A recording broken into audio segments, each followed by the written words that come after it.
तुषार, ही आपली इकॉनॉमीची फाईल आहे. आजच्या प्रेझेंटेशनच्या PDF मध्ये पटकन हे नोट्स ॲड कर जर.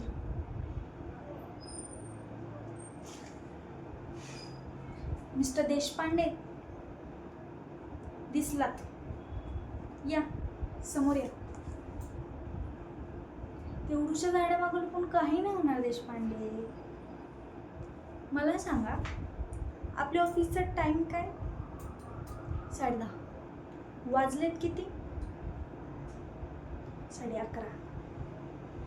देशपांडे, मी तुम्हाला परत तेच सांगते, कामाचं आणि ऑफिसचं महत्त्व नसेल, उद्यापासून मला ऑफिसमध्ये तुम्ही दिसले नाही पाहिजे. असू द्यात, तुमच्या कारणांची लिस्ट मला पाठ झाली.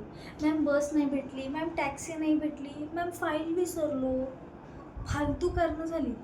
एखाद्या माणसाला जर कामाची ओढ असेल तर तो ते काळजीपूर्वक करतो, पण तुमच्यातून ते काही दिसत नाही. देशपांडे, हे ऑफिस उभारण्यासाठी मी कित्येक लोकांना माझ्या पायाखाली चिरडलंय, तेव्हा कुठे आज मला हे दिवस बघायला मिळतात. आणि तुमच्यासारख्या लोकांमुळे मी माझ्या ऑफिसचं प्रोफेशन खराब नाही होऊ देणार. आणि याची मी काळजी घेतलीच आहे. पुढच्या 10 मिनिटात माझ्या केबिनमध्ये या. तुषार, हे करतो पर्यंत